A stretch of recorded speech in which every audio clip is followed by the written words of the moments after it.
David, it's great seeing you again. It's been a long time since we've been in the same room. Uh, Although we've done a few phone interviews over the years. But yeah, this is one thing I've always liked about your movies is that every movie is different from the last one. You've never made the same movie twice, as far as I'm concerned, and really continues that tradition. Uh, because I mean, it's it. I'm quite self-conscious about not trying to make the same movie twice. It's and to look for projects which have a different flavor each time, and that take you on a journey where you're not expecting it to go where it goes, and they're sort of there are definite sort of things that I'm attracted to. Um, I guess also I'm attracted to some extent to outsider characters and their um, sense of displacement within the world and how they fit into the world and I think in Relay we have a very strong outside character in Ash Riz's character and what he does to remain below the radar and to keep himself doing what he's doing. so how do you find this script, or how did it come your way? I mean, just the It was, script. like all scripts, they get sent to you somewhere, and you know, this was quite a while ago. It was 2019, I think. I came across it. It took us a while. Obviously, the whole pandemic thing kind of made life complicated for a little bit. Then it came together after that. Did you see it as a throwback to those great 70s political thrillers? Because it's unlike anything you've done before, but it's also unlike anything else out there. It's like a very different movie, but it's also kind of a throwback to those great movies from the 70s. Yeah, it's kind of quite self-conscious, I think, to he's an analog man. He's listens to vinyl. The tone of the film owes a lot to the sort of post-Watergate paranoid sort of conspiracy thrillers of that time. I got to stop you for a second. I got a window jumping up and down that's coming in on and off. So my apologies. I don't know what was Just mute. back on again. Sorry about No worries. that. Oh, so we're just saying about the 70s thrillers and Yeah, I mean, the apart from the fact that I really love those movies, and then also a lot of them are kind of like 3 Days of the Condor or Clute and you you know uh, a variety of other ones are my brain's gone because there's two or three others that are definitely part of there's obviously sort of French Connection. It's like, yeah. um, the Conversation, of course. But you feel like you're in the city in a very interesting way. The way the city becomes a character in those films is something that we would try to tap into in this film as well. And so you have, it's a pretty interesting place to explore. Well, I'll definitely talk about New York a little bit in a little bit, but I want to ask about the premise, the general premise. When you read Justin's script, there's a lot of stuff in it. Like there's the whistleblower thing, which we know is a true thing, but there's also the Ashra character, which is a fixer. There's a whole relay thing, which I'm not sure anyone's ever like. I've never heard of it before either. I mean, was this all stuff that you had to look into yourself, or to kind of just understand that it's a real thing, or Yeah, I mean, obviously, I mean, I'm really into the idea of trying to be as authentic as possible in the films I'm trying to make. So one of the first things I did was to find out what the reality was, and the relay system is very much a reality. I mean, it's still in use today. It's sort of becoming redundant because of phones. I was having a conversation with a deaf person and they're just literally holding up the phone. And it was translating into text for me. So sort of so that it's now, but it's now redundant, but it does still exist, and so being able to kind of use that technology for his purposes as a kind of lone outsider trying to kind of beat the system, felt like a really cool idea. Were either Riz or God, Lily attached already, or did you put together the cast from scratch? Oh no, I don't. No one's ever attached to movies I do. I always Okay. come in. I come in and early, and I remain as much in control as I possibly can do. Mhm. So yeah, and I and the script I rewrite, and there's a lot. I'm the boss. Sorry to say, but Oh no, no, it's great. It's and great. and it it shows because then I can really make a film that has got my heart and soul into it. No, I love the casting. Even Themes. yeah. I'm sorry, sorry. No, no, no. Sorry. I mean, yeah, no. It's totally fair question and everything. Yeah, but I mean, I love the casting. Even when like Matt Maher shows up in the first scene, I mean, he's a great character actor. I love seeing him on screen and stuff like that. And then, so can you talk about like getting Riz and getting Lily? Sure. I mean, Riz is an actor that I've admired for a long time. Right the way through his career, and I think he's becoming one of the great actors of his generation.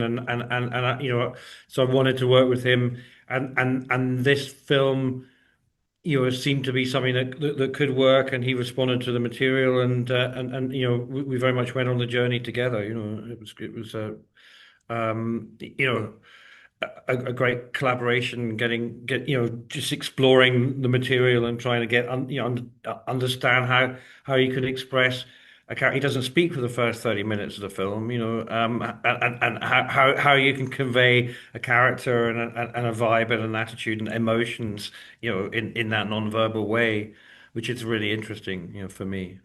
And I love Lily. I'm a big fan of Lily's work, and I did not recognize her. I literally watched the whole movie, not realizing it was Lily. I was like, oh wait, that's Lily. And I'm not sure if it's No, because I she's think playing. it's really transformative for her, and it's a really interesting part that reveals layers, as it goes along, and there's a great warmth that Lily brings to things, but it's a very interesting warmth in terms of the vulnerability of the character, and I think she's done a fantastic job.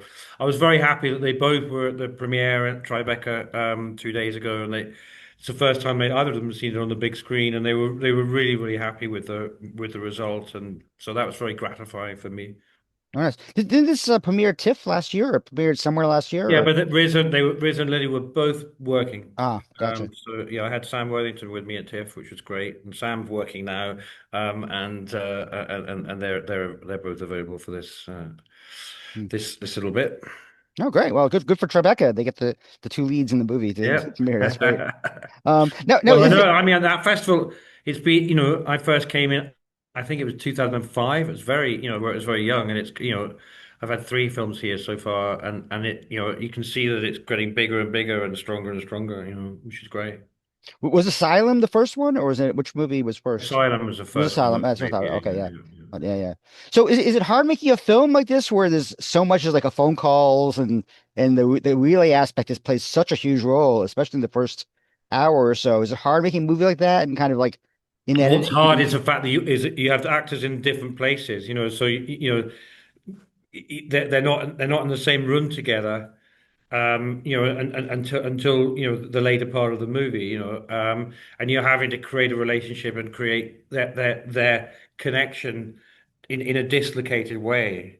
In this film, obviously, we have the relay operators because the relay system works that you type in thing and then the operator says to the person who can hear what's happening and then relays it back. And so it was really important to me when I first came across the project to make the operators into kind of a character in the film as well. And we have like 12 different characters, each of one of which is very different, relaying information in their own voice that has a different emotion necessary from what they're saying, and how that works. But so there's a sort of three-way conversation, which is quite interesting. And then obviously as the film develops, the audience get used to that thing, and it gets shorter. It becomes more shorthandy. But there are sort of protocols that run through it all the time, which is really interesting. And in the edit, because you would say in the relay conversation, you would say something, something, something, go ahead when Mhm. you're ready. And in the edit, we try to cut out some of the go aheads, because we thought, oh, we don't really, it's going to get boring for the audience.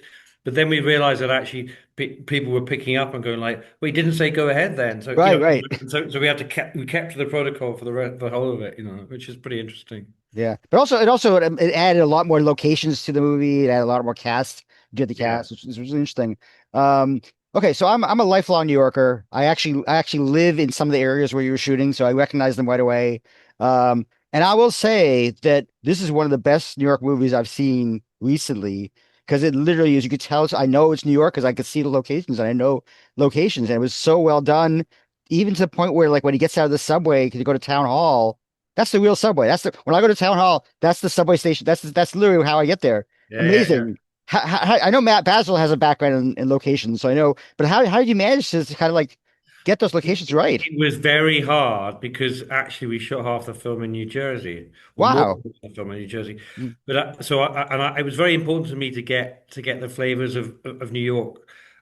So we had like a pre-shoot, a sort of smaller team pre-shoot. We shot 31, 32 locations in the 3 days. So just running around doing a lot of the New York flavor. mm, Um, and then obviously we had a big set piece like Times Square and stuff in Grand Central Central. Yeah. and his apartment in Chinatown, and then it was just sort of piecing it together. So yeah, it was a super important thing for me to try and express the city as well as I possibly could, but the schedule would not allow us very much time to do so. So we were on the run the whole time. But Yeah. Well, it really worked. And as a New Yorker, I really appreciate it. And I will say that Basil made one of his John Wick movies he made in New York, and they messed up everything, like all the locations, transportation. That's John Wick. John Wick has a different kind of game to play, to playing than we do. But yeah. yeah, I mean, yeah. Yeah. But I'm forgiving in them because your movie is so great. I'm going to forgive John Wick 2. John Wick Okay, 2 that's finally gets great. forgiven. That is Finally great. gets forgiven. I will say one thing though is if you get in a cab at Town Hall and you tell them to go to Grand Central, which is like 2 blocks away, they will probably get mad at you because you're like, why are you stopping me for? Why don't you just walk? You know, that's the one Well, mistake. yeah, I mean, okay, it's probably a fair point, but and it didn't take very long, but it was just enough time to get away from the bad guys, Oh, sure, and not be sure. visible. Yeah. So, And that wasn't but actually yeah, you didn't actually shoot inside Town Hall either. That wasn't Town Hall, like the interiors. oh, I Oh, know yeah. that. Yeah. Okay, don't give it all away. No, That I was know, that I was that know. was that was new at Concert Hall. Mm. Um, Well, I love movie magic, and again, I love the way you depicted New York. And so what's next for you? Have you already shot another film? I feel like I I've read. have. I'm just finishing a movie called Fuse, which I shot in London last year, which is a sort of a fast-paced kind of bank robbery movie, and